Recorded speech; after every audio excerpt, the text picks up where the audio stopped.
Tonight on CFTK-TV News, we have more information on the Nation to Nation Forum.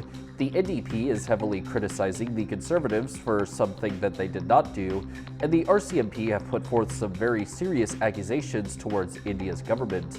Northwest BC's only television news team. We are CFTK-TV News. Good evening, I'm Cale Maslin, and here's what's making the news in the Northwest and beyond for today.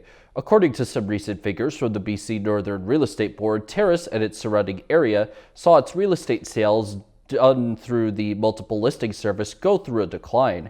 Namely, the first 9 months of this year saw 209 properties worth about $93.2 million sold in that time frame, which is down from the 222 properties sold for about $95.9 million in the first 9 months of 2023. Although despite the number of sales dipping, the average amount that a single-family home in the Terrace area was sold for was $525,050, which was ranked first in the North by the BC Northern Real Estate Board. With the Nation to Nation Forum wrapping up last week, many discussions were had on business in the Northwest. What happened to be a big topic at hand was intertwining business with reconciliation. CFTK's Damian Smith has more. As the Nation to Nation Forum made its return to the Terrace and Thornhill area for the 8th time, reconciliation into the future was a major topic at hand. And as Hal Eagletail speaks on it, he is asking for financial sovereignty while being a part of a global market. We have too much dependencies on addictions, high unemployment, high incarceration, high suicide. The historical trauma of the residential school, which I'm a 5-year survivor of. And it is because of this bad experiment gone wrong that we are now asking to be financially sovereign, so we can take care of our own damn problems. Chief Leanne Joe of the Squamish Nation also reiterated the importance of education and teaching history in Canada. One thing I'll mention around education's piece, again, is you can help transform the educational system. Again, be an amazing ally and start being curious. What is reconciliation in my child's school? What are they being taught? Do they understand an Indigenous worldview lens? How do they support that? How could you support that? There's a multitude of ways, because our systems are not going to transform until our children's system of education is transformed as well. The Indian Residential School Survivors Society made an appearance as well, with Tara William highlighting that there are services out there for those who need it. I've got business cards that have our crisis line number. Our services are free to First Nations communities across BC. You can put in a service request on our website. The managers get all of our requests. So if it's crisis, it's grief, it's sudden loss, you just have like a AGA or a big meeting that's coming up that you know that emotions are going to be high, then we can come in and help with that. From Terrace, I'm Damian Smith. The Saugatuck National Government says it has finished repatriating 60 historical artifacts back to its territory from the Museum of Vancouver. The First Nation and museums say the artifacts include dozens of coil root baskets, stone objects known as lithics, a knife sheath made of birch bark, and a pair of snowshoes made of wood and rawhide. Chief Joe Alphonse says the objects are now back on Saugatuck territory after more than 100 years, and they showcase his people's strength and ingenuity using natural materials. Museum CEO Mauro Viscara says returning the objects is an essential step in the museum's reconciliation efforts. Coming up next, the voting pattern for youth voters seems to be diverging this election cycle. Welcome back. The NDP has been hammering the BC Conservatives for not releasing a fully costed platform. John Rustad now has announced his key promises and how much they'll cost, and all this occurred while controversies continue to erupt around one of his candidates. Over to Rob Buffum with more. 4 days before voters go to the polls, John Rustad's BC Conservatives released a full platform, one it says will kickstart BC's economy. The sea of red ink that we have in this province and nothing to show for it 7 years. Can anybody point to anything that is better in the province of British Columbia? The plan covers everything from a new children's hospital in Surrey to removing PST on used cars, and tax cuts to the tune of $3 billion annually, courtesy of axing the carbon tax and bringing in a Rustad rebate for renters and homeowners, as well as reducing business taxes. They've thrown everything in the kitchen sink into this platform. On education, Rustad's Conservatives say they would restore letter grades for grades 4 through 9, standardize provincial exams for students grades 10 through 12, while doing away with SOGI, the sexual orientation and gender identity resources in schools. For reading, writing, and arithmetic, by all measures, BC's education system has been in decline. The platform actually calls for deeper deficits than the NDP's in the first 2 years, growing from about $9 billion to more than $10 billion annually. The NDP have been critical of the late delivery of this platform, and today David Eby trumpeted his plan. We're going to help people with a middle-class tax cut. We're going to build a strong health care system for people, make sure they have access to a family doctor.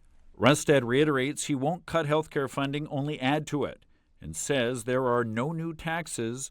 As for the increased red ink, an improved economy would take care of that, he says. Justin Trudeau made the same argument in 2015, and he has yet to balance a budget. On capital projects like 6 lanes for Patella Bridge, there's no price tag, and this presser, like many, began with questions about a controversial candidate's online footprint. This is a party that has been flying by the seat of its pants all year, and it's obviously been quite apparent that they weren't actually ready for this election campaign. A campaign now in its home stretch with very different options being presented for the voters.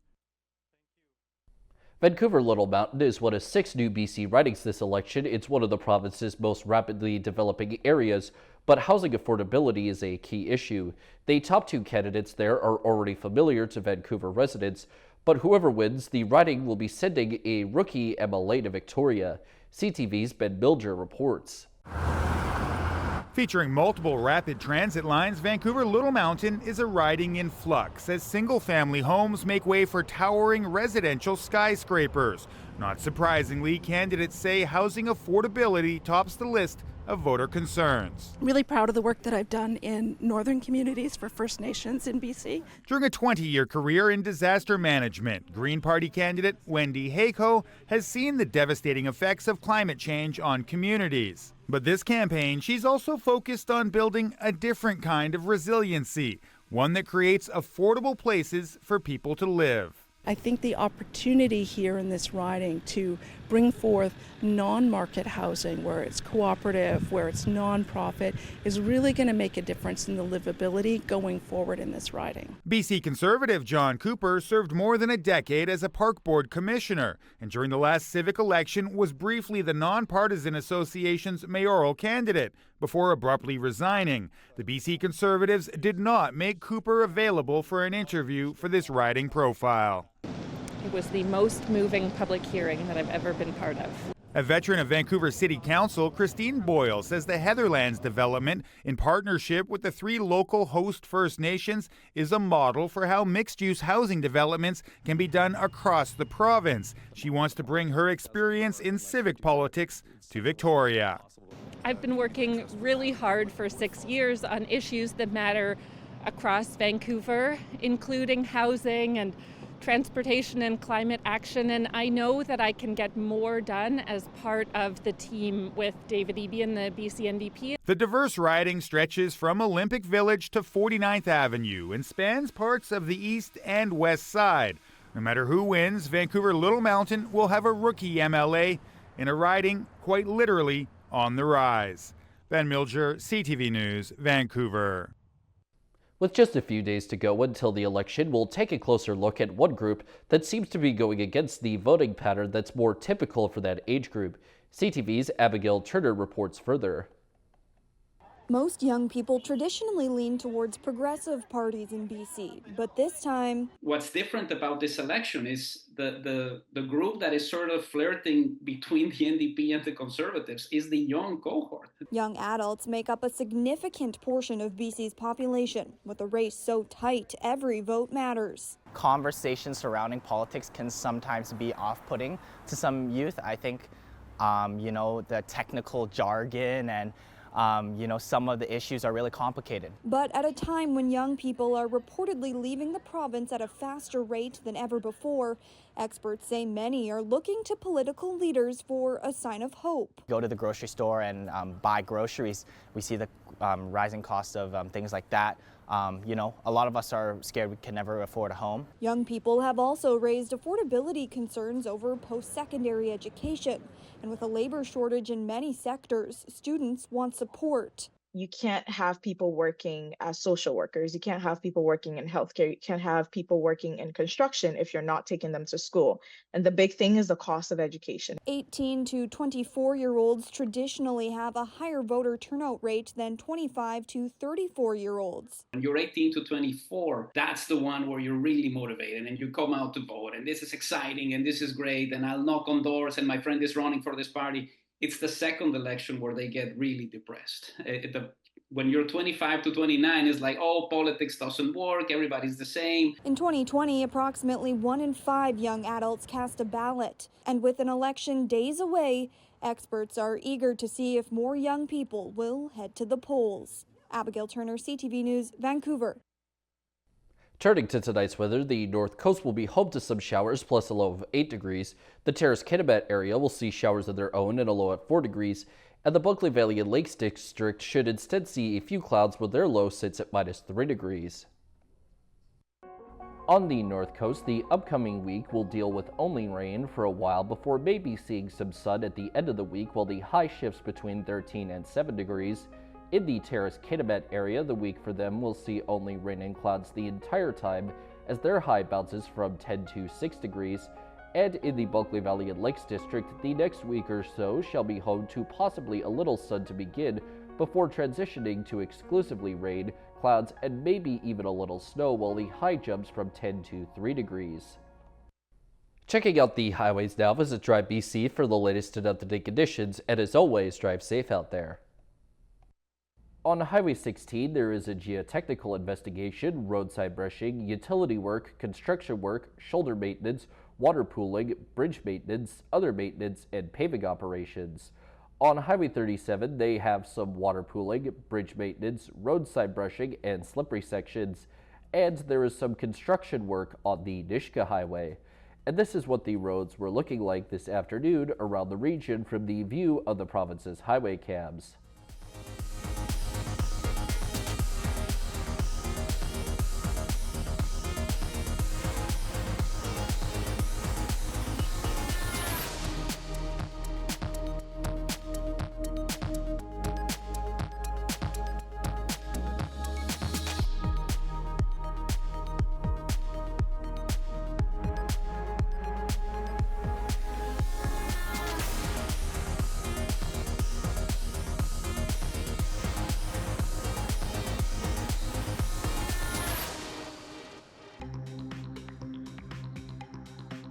Still to come, the local BC Sikh community has reacted to the massive allegations against India. Welcome back. A diplomatic firestorm has erupted over RCMP allegations linking India to a violent campaign in Canada. Both countries, as a result, have expelled diplomats as India denies the claims. CTV's Mike Lecoteur explains why the United States faced less backlash for making similar accusations. A day after Canada and India announced the expulsion of diplomats from each other's countries, tensions remain high between the two nations, which are supposed to be allies. India slams Canada. In fact, very strong language used is in the response. The diplomatic dispute has been the top story on TV in India for the last 24 hours. The accusation that the Modi government is linked to the murder of a Canadian Sikh activist last year has been refuted by India. The RCMP went one step further, accusing agents of India of being behind homicides, extortion, and other violent acts on Canadian soil. If an organized member of crime is being hired or being engaged by a diplomat, which just sounds just incredibly disturbing, if that's happening, that threatens everyone that lives in that community, everyone that lives in that neighborhood. Canada says it had no other choice but to expel diplomats because India refused to cooperate with criminal investigations, and the United States seems to be supportive. They're serious allegations, and we have wanted to see India take them seriously and cooperate with Canada's investigation. They have chosen an alternate path. Last year, the U.S. leveled similar accusations of an alleged plot to carry out multiple assassinations in North America. However, some believe Americans haven't seen as much blowback from India because of how they took a more diplomatic route.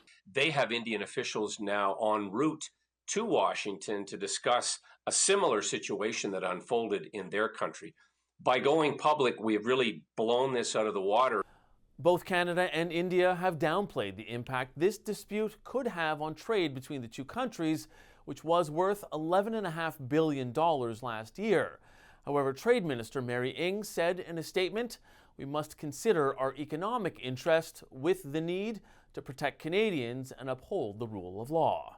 Mike Lecouteur, CTV News, Ottawa. Following those bombshell allegations, the local Sikh community has since spoke out. Sikh activist Hardeep Singh Nijjar was gunned down in June of last year outside the Surrey temple where he was president. As CTV's Yasmin Gandhi reports, the revelation isn't shocking to those who were close to Nijjar. The allegations from the RCMP are being addressed in Ottawa. It is obvious that the government of India made a fundamental error in thinking that they could engage in supporting criminal activity. This comes as no surprise to many members of the Sikh community who have faced countless threats. Not only threat, they tried to assassinate and kill me in New York.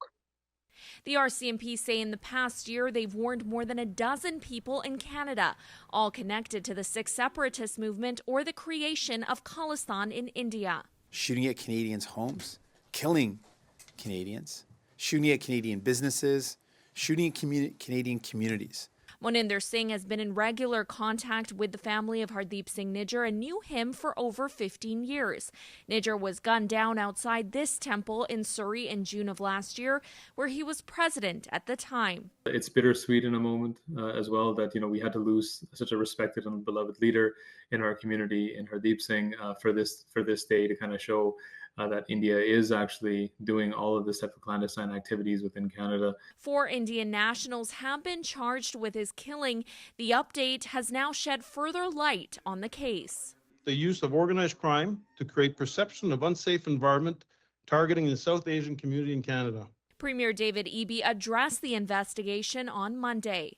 The police have been working in an integrated fashion across the country, looking into issues of foreign interference. BC Conservatives leader John Rustad also released a statement calling for an immediate investigation into foreign interference. But Sikh leaders say they will not be silenced and despite the damning allegations are not afraid. It's not to deter us from campaigning for Khalistan referendum. NDP leader Jagmeet Singh is calling on an emergency meeting with the Public Safety Committee. He called the allegations both deeply disturbing and a threat to Canadian democracy. Yasmin Gandhi, CTV News, Vancouver. Some good news now as Canada's annual inflation rate recorded its smallest increase in nearly 3 years, slowing to 1.6% in September. CTV's Paul Hollingsworth has more on what it could mean for Canadians. The Conference Board of Canada's chief economist says the financial picture in Canada is slowly improving. We're seeing inflationary pressures come down.